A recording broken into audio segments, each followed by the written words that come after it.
Hey everybody. So, I'm Jdubs. Welcome to my channel. I'm actually going to start by bringing you through one of the canvases I've been working on for the last 4 or 5 days. It was a 18 by 24 white canvas that I've turned into a awesome Jack and Sally Nightmare Before Christmas tribute. I did take a very classic pose that Jack and Sally standing next to each other with the heart in the background, and I kind of found ways to make it my own because it was a nice picture, but it lacked elements that I felt as a romantic it needed.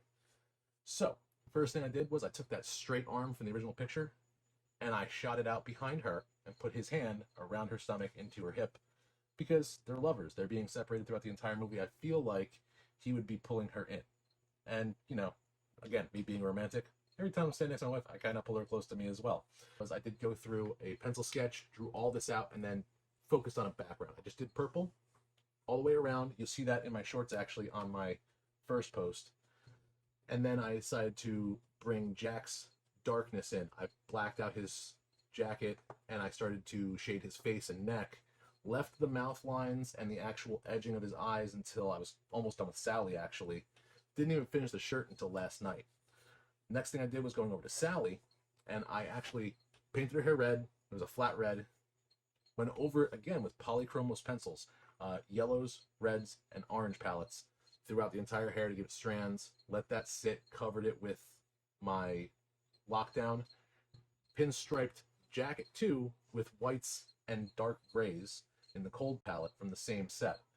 Once those were all set, I came back to work on the canvas, finished out her clothing and shading on that.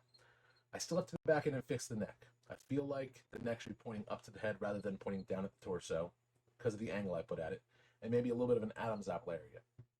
That being said, that's an easy fix. Next thing I have on my list for today is I'm going to fix the rose. I got to put some pink highlights on it, again from a conversation on color theory with my buddy BJ. That's going to make that pop out from the purple background completely. Now, the only thing I haven't really planned for yet, but I'm about to jump into, is with the house I put over here, I need something on this side other than Sally and the rose to balance this canvas out. So I'm going to mask off my house and Jack's arm and lower torso, and I'm going to do a lime green washout up into the purple, continue this hill to this side, mask off Sally, and bring the washout up into the purple here too. Then, once that dries and sets, I'm going to do a swarm of bats that's probably going to come up this way, tuck behind the flower, you'll see some in this area, out through here, and back up around and over some of that moon. That should give me enough busyness on this side to offset all of the detail I put into Jack's house. Bringing it a little closer, you can see all of the fine detailing that the pencils covered for me as far as getting pinstripes.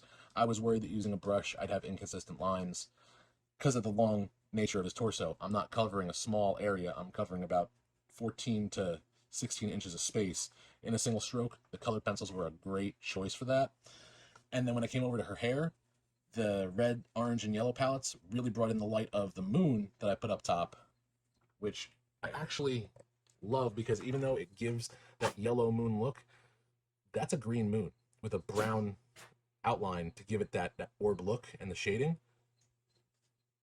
I think I plan also to put some blue, like pale blue starlight around it to really make the moon pop off and give some separation.